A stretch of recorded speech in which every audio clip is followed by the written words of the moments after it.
really take the map and drive the instructor inside the classroom and link it to the M step, then everything will move. You see it? Ladies, third grade teachers, could you tell me, how do you think this professional development was for you today? PD. It was productive. It was exciting. But we'll never leave Mr. Hurt's advising. Because the schools that I've worked with, the teachers I've worked with, their scores just go through the roof, because what I do is I talk about practical stuff that's practical.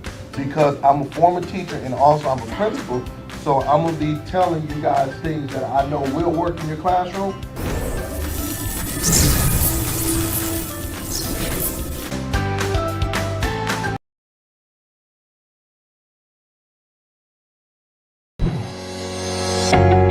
So I believe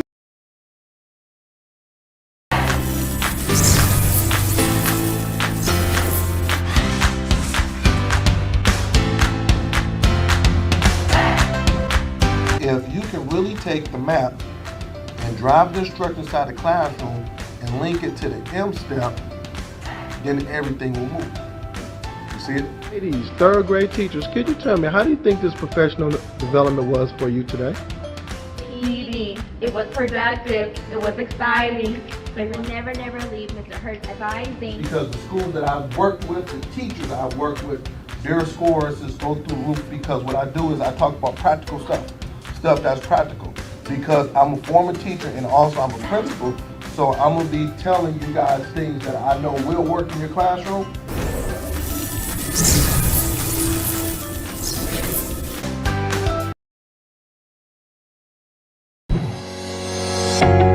So I believe that, if everybody say it can't get done, I'm like, yes it can, why not?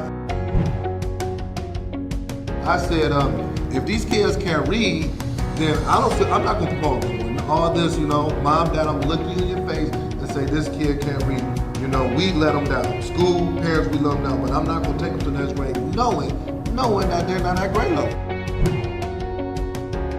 It's funny because I'm always like, okay, how are schools successful? Well, schools are successful when they demand greatness. Greatness just doesn't come. We're about to make history. We're about to learn. We're about to grow. We're about to make history. And then, mark my words, it's going to be other school districts, other places around it that's going to be doing this thing. We're going to be the first model. And I'm speaking that into existence, okay?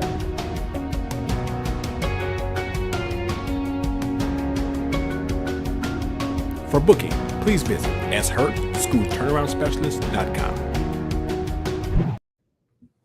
Good morning, everyone. This is Sean Hurt, School Turnaround Specialist, with my Saturday morning podcast, and we're doing part two of NWA MAP training for all educators. So come on in, hit that share button, and I need you to tell me where you're coming from.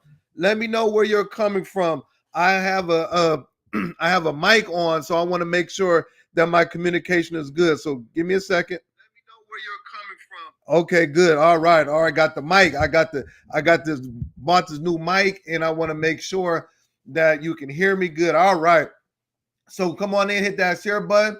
Give me a few minutes so I get all of my Facebook friends, all of my LinkedIn friends, Twitter friends, and also all of my YouTube friends. This is going to be a phenomenal training.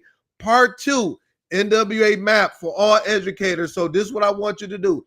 I want you to take time to make sure that you get all of your friends, everybody. If you are a school that uses NWA, you must tune in. So just give me a few seconds. I get everybody on, and go ahead and hit that share button. And we're going to just jump in a few more seconds, but I need you to hit that share button, and let's get people out and subscribe to my, everybody subscribe to my YouTube page. So give me a few seconds as I get all of my friends and family in. All right.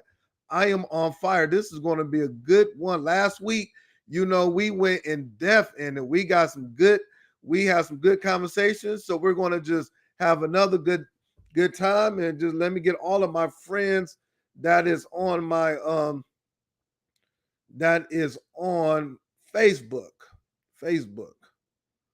Give me a second. Come on, stay with me. You still got time.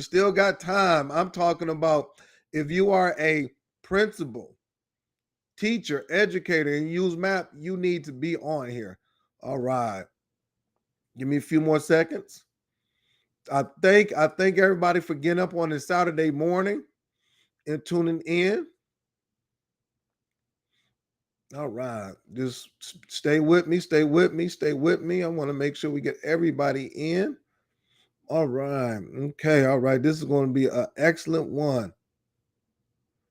Yep. Come on in. We're going to got about 30 more seconds and we're going to go ahead and jump in it. All right. Good morning, Ms. Harrison. Good morning. Good morning, Linda Washington. Good morning, Jeff Milliner. Good morning, Dr. Houston. Good morning. Good morning. Good morning, Dr. Josh Tarver. Good morning. Good morning. Come on and hit that share button. Let me know where you're coming from. Good morning, Ms. Whitney. Good morning. Good morning to you. Good morning to you. Good morning, Michelle Wong. Good morning. Good morning. Good morning. All right. I think that's about it. I need just to hit it. I need to send it out one more time because I know I don't want no one to miss it. I don't want anyone to miss this. We're not going to miss this. I don't want no one missing this one. No, but I'm taking my time on this. I'm taking my time on this. All right. All right. I think we're all set. I think we're on. Hold on. Let me make sure. There's a couple of people that say it hurt. I need you to share it. I need you to share it on my profile. You haven't been sharing it. I'm taking my time. All right. So let's go and get started. Good morning, everyone. Sean Hurt, school turnaround principal. I am just excited. We're doing part two of NWA map training. So if you are a school that's using NWA, you need to be on here. Last week, it was just phenomenal. So you still got time. So what I need you to do is I need you to get a pen paper out because I'm going PowerPoint style. Okay. So make sure you get that because last week we went in depth. So, hey, we're going to do it again on this week. All right. So before we get started, I always go over my housekeeping notes. Let me get my notes right here. My notes right here. All right. So first thing is that if you have not registered for the Black Educators Rock Conference, make sure you register for that. It's going to be July the 13th through the 16th. You still have time. That is in Jacksonville, Florida. I need all of my friends, all of my educators, come on out and make sure you come down where it will be phenomenal. I will be there doing a session. Some of the top educators in the world will be there. You do not have to be Black. You can be white, Latino. If you are working with inner city kids, if you're working with kids that really need teachers, that really need that support, I need you to come and register and come to it. I've been coming to it for 7 years and it's just phenomenal. Also with that, not only am I doing a session, but if you want to pull me to the side and say, Hurt, I got my data with me. I got my school report card grade. I got my iReady data. Let's sit and have a conversation. I will be available for you. Not during the sessions, but there will be downtime. A couple of years ago, a school brought their team down to Black Educators Rock. They said, Hurt, could you sit with my 8 teachers? We went into a room for about 45 minutes and we just broke it down. I gave some strategies and we went to the next level. So make sure you register for that Black Educators Rock Conference. It will be excellent. It will be excellent.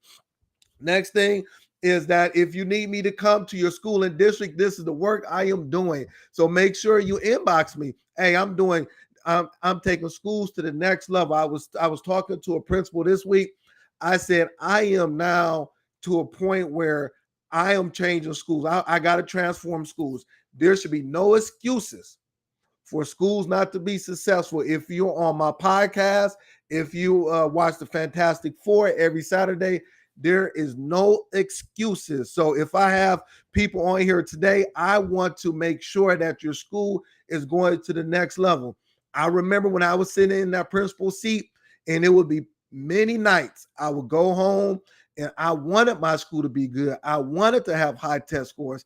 I wanted to improve my report card grade. I wanted to do all of those things, but I just needed to know how. And then I was able to tap into some resources, bring in some people, and that's when I just took off. So I don't want you to be a principal, a superintendent, a coach, a teacher, and say, I'm struggling. I don't want anyone to struggle. That's why I am here. I have a gift. This is something that I didn't ask for 25 years ago when I started in education. but I have a gift. I can really help transform schools. I did it. I love data. I love how to improve classroom instruction. So this is the work that I am doing.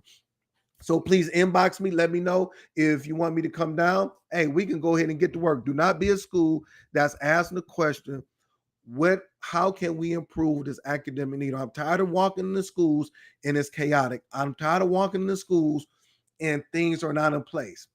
That's why I'm here. All right. The last thing is that last week, you asked me some questions about NWEA. So I'm going to answer those questions, okay?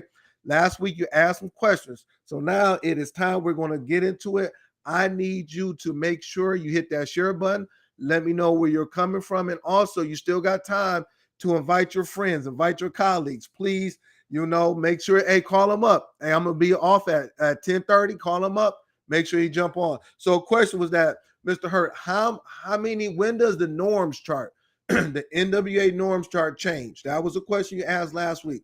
So every 5 years, the NWA norms chart will change. So you need to have the 2020 norms chart. And then they say every 4 to 5 years, it will change. So in 2 more years, it will be a 2025 norms chart. So that was a question that you asked. So I want to address that. Next question is that, not question, but just information.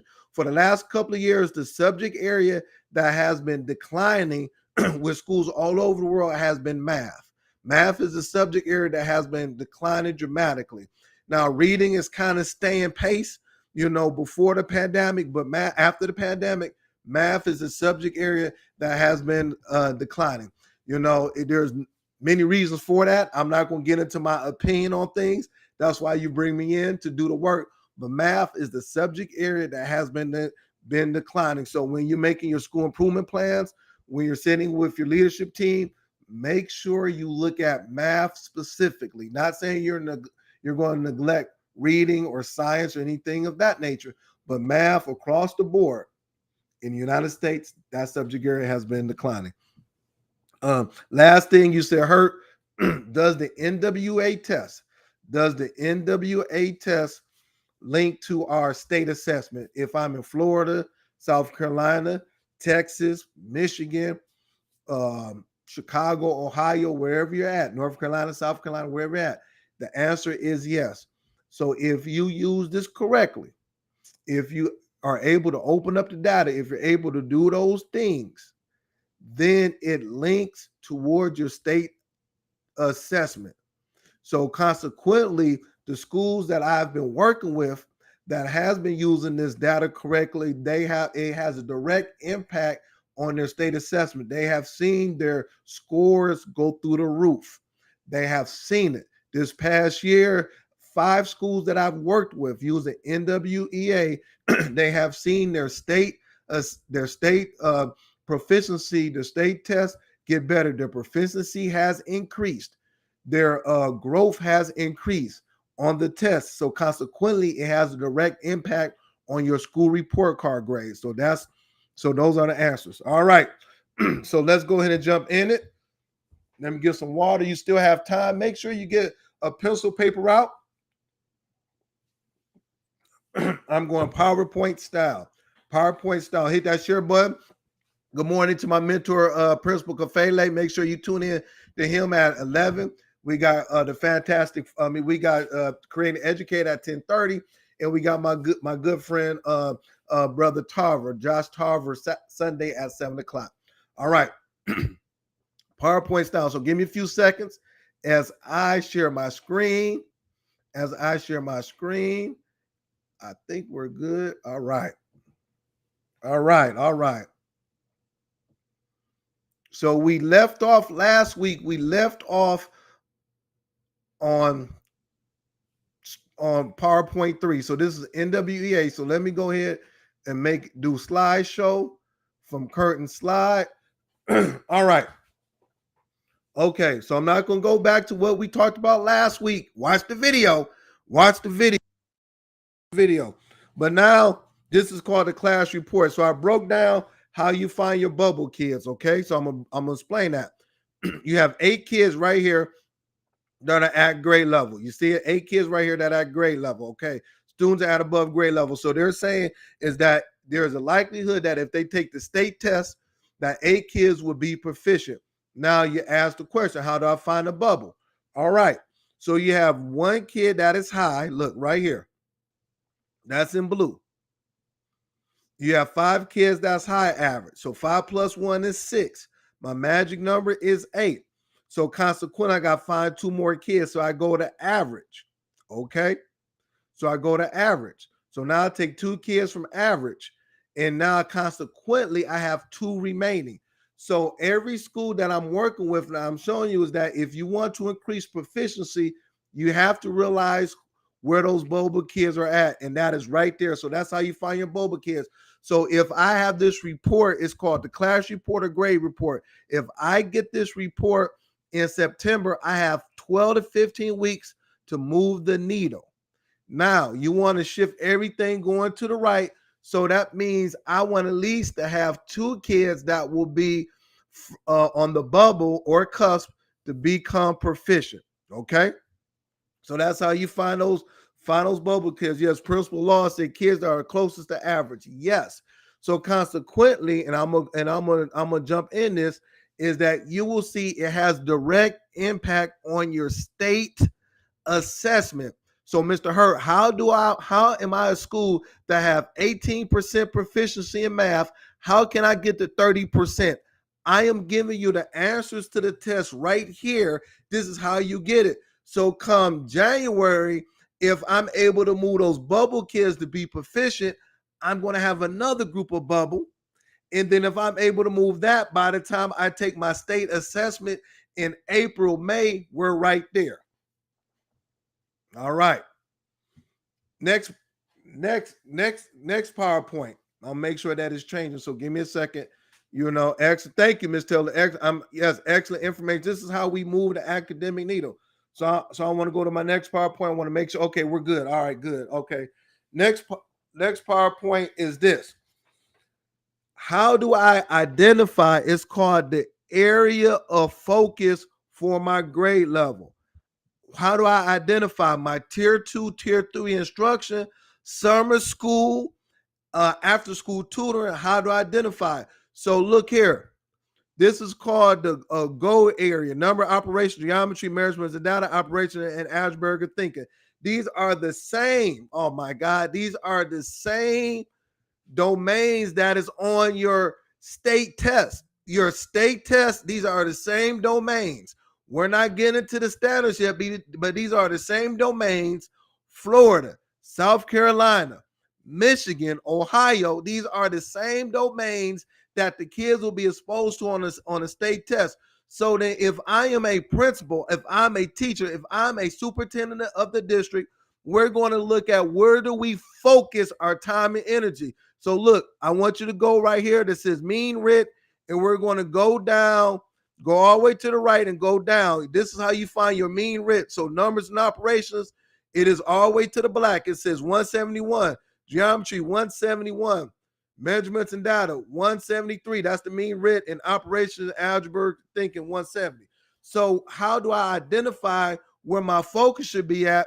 I should be looking at my lowest mean writ for my goal areas. Operation and algebraic thinking is my lowest mean writ. So now I'm being very strategic, educators, on where I focus my time on. A lot of times what we do is we teach to teach, or we have after school programs to have after school programs. But the schools that are moving the academic needle, I'm going to say this again, the schools that are moving the academic needle, they are taking my advice.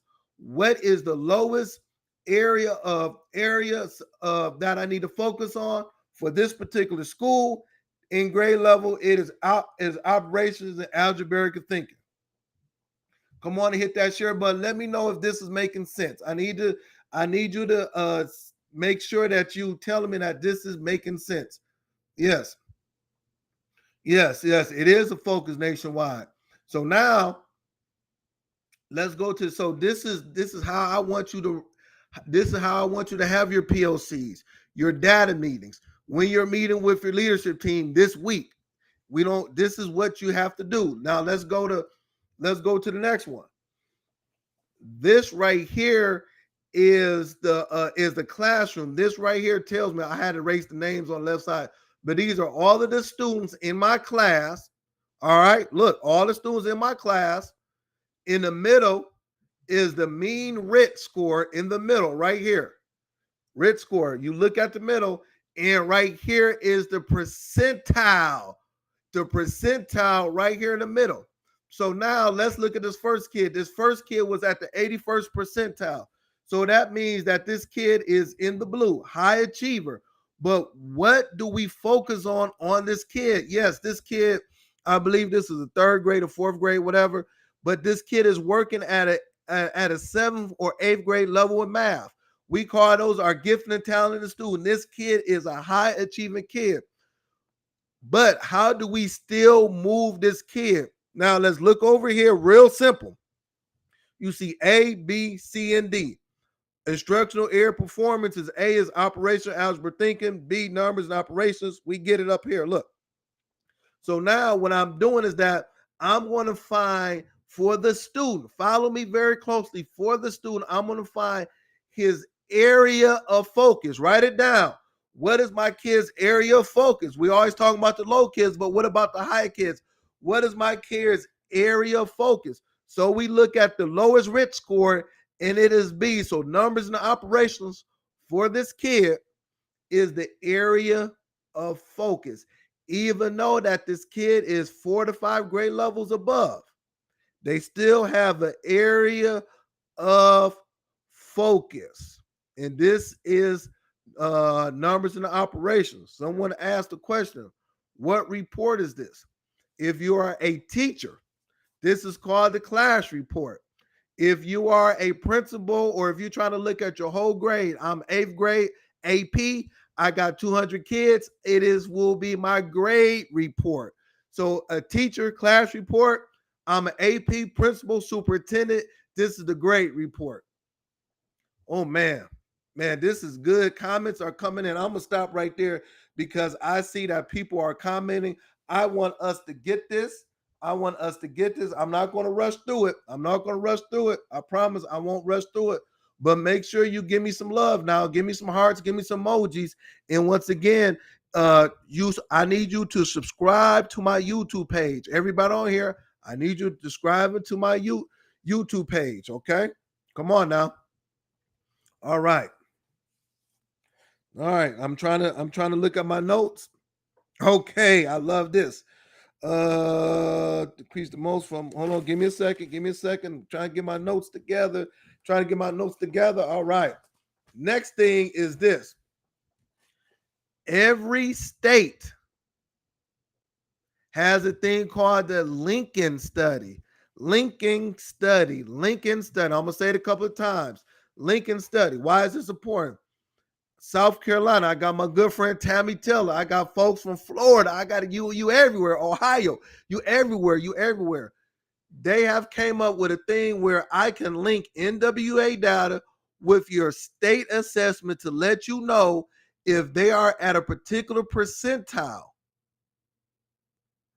where they would be at if they took your state test. So you just got to go on map. It's called a Lincoln study. So I believe this is this is Georgia. So do I got any Georgia folks on here?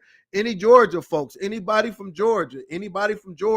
So now I'm gonna give you free game. You don't even have to search. This is Georgia. So this is telling you that is Georgia has level 1, level 2, level 3, level 4. We see it right here, right?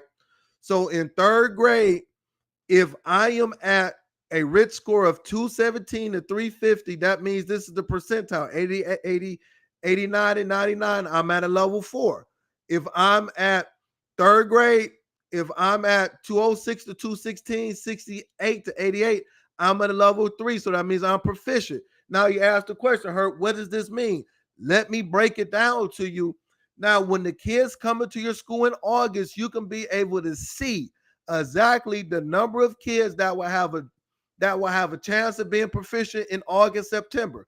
But you got 9 months to get ready for the state test. So if I know I'm a principal in Georgia or superintendent, and I have third grade, I'm like, okay, I have to have the kids to be at a 68 percentile or higher in order to be proficient on the Georgia State test. So if Raheem comes in at the 45th percentile, follow me very closely, by January, I want to set his goal to be at the 68th percentile, because I know if I could get Raheem or Kim at the 68th percentile in January, then I still got 4 or 5 months before the state test and I'm good. So this is letting you know that, hey, this is the percentile that the kids have to be at in order to be distinguished, proficient, developing, or beginning learner for the Georgia State test. They have the same thing in Michigan. They have the same thing in South Carolina and North Carolina. We do not have to guess on this. I am giving you the answers to the test. That's why I'm like, hey, you have to get this. Why are schools that I'm working with increasing their proficiency by 10, 15, 18 points the following year? Because they're using this strategy. It is not rocket science. It is not hard. We just got to just stick to the plan, and I'm giving you the answers to the test. Lincoln study right there. After you get off my podcast today, everybody on here should be trying to find a Lincoln study. Okay? All right. I got 9 more minutes. Stay with me. Hit that share button. Show me some love. Let's go ahead. And I want to make this particular session big. Hit this share button. You still got time to jump in. Subscribe to my YouTube page, Sean Hurt. Just go there. I want this popping. Last week I did part 1. I'm doing part 2. All right. How are we feeling? That's it. Stick to the plan. Yes, Miss Kincaid. Yes, that's all I'm saying. Stick to the plan. Stick to the plan. Let me show you, because I got people who might not know me. Let me show you something that I did. This is my school. I'm gonna show you, and I'm gonna jump back to it. This is my school that stuck to the plan. All right. I'm going right here. So I'm gonna look. This is my school. Inner city school. Kids coming from the inner city. Free and reduced lunch. Okay, this is called and I just want to show it. I just want to show it to you. Growth summary chart. Look, the school conditional growth percentile right here. This is my school in reading. Every grade level. Look right here. The school conditional growth. This is growth for my school. We were at every grade level except for first grade. We were at the 99th percentile or higher in each grade level. I'm not making this up. This is my school. I was the principal of this, and this did not happen 25 or 30 years ago. This is recently, 2019. This is recently. So why wouldn't you? I'm sharing it for all the schools all over the world to let you know I want you to get this growth. Look. Kindergarten, 99th percentile. First grade, 92nd. 99, 99, 99. My school. So I just want to show you that I'm not just talking out the side. I have evidence that's telling you that this stuff works. Okay? Hey, I just like to share. I'm not trying to say I'm all that, but this is what I do. All right? Moving forward. All right. Okay. All right, let's go to the next one. You say hurt. All right. I'm listening. Folks got to listen and stop speaking. Yes. Now, this is what I need you to do. I'm going to give you some information that maybe your district or anything is not showing you or telling you. Now, when you come into the school, okay, in the fall, every kid, 900, 800, I don't know how many kids in your school, 700. I have 300. I want you to set goals for each kid based on their fall scores. I want you to set goals based on the scores from the fall, from fall to winter. Okay, these are called goals. Now, not only are you going to, so let's start with student goals. Whatever NWA tells you that the goal should be for your student, if they tell you to increase it by 8 RIT scores, write it down. I want you to add another 3 to 4 points on those 8 RIT scores. So now the kids' goal won't be 8, it is 12. Why are you saying that? Because in order for you to really move the needle, in order for you, we call it to close this academic gap. If you have a kid that's 2 years behind, how do you get them at grade level by the end of the year? I'm telling schools just to give them 3 or 4 points, because consequently, say if he don't make his goal of 12 and he make it 10, is more than what NWA said, and you will see that particular student will be at the 80th or 90th percentile among their peers, because they rank them among their peers based on RIT score in the wintertime. If I'm having kids that are moving like that by the end of the year, I am able to move my low kids, and they might be low to average. I'm able to move my bubble kids to from average to now we got them in green and blue. So I am telling you to set those goals in the beginning of the year. Those for the students. So if you take that's why you got to bring me in. If you're taking your test in September, goal setting starts 2 weeks after that. Not only are you going to set goals for the students, but each classroom, follow me very closely, each classroom needs to set their goals. Okay, so let's look at this chart right here. I got a first grade teacher, Miss Hardy, and a second grade teacher, Miss Beto. Those are my teachers. So what we did is that this is called BOY. The beginning of the year, their RIT score was 157 and math was 161. Okay, follow me very closely. I had their goals for the middle of the year. It's called MOY to be 171 and 175. So consequently, if they have kids in their classroom, I am saying this is the goal that I want you to reach, your RIT score goal for the middle of the year. If I know that my teachers are meeting their RIT score goal as a class, that means my students are moving in the right direction. They're moving in the right direction. And what I did was that I put chart paper outside of the classroom, because visual aids are important for everybody. If I see it every day, I will become it. I'm not putting it in a binder. I'm not doing that. These are my goals for the school. For the grade level for this particular teacher. Okay? All right. Then listen. So now we got students. We have grade level. Now we're going to talk about the school. I am having schools that I'm working with. I'm saying I want by the end of the year that you have at least bare minimum. I did 1.5 years worth of growth. I'm encouraging schools to at least do 1.3 or higher worth of growth. That means 1 year and 3 months worth of growth. Every school should bare minimum should do a year. That means seventh grade, I'm growing them a year. No matter if they're at grade level or below, I am growing them a year. As a school, I'm saying add 3 more months to that, because now, once again, it's going to have a direct impact on your state assessment and your district assessment. So if you can grow 1.3 years worth of growth, that means I'm closing this gap. I'm closing this gap. Okay? I'm closing this gap. All right? Okay. Dr. Houston says she loves it. She loves it. All right. But listen, I'm close to my time. I'm sorry. I'm close to my time. So I just need 1 minute. And everybody that's on my podcast, please make sure you go over to Create and Educate.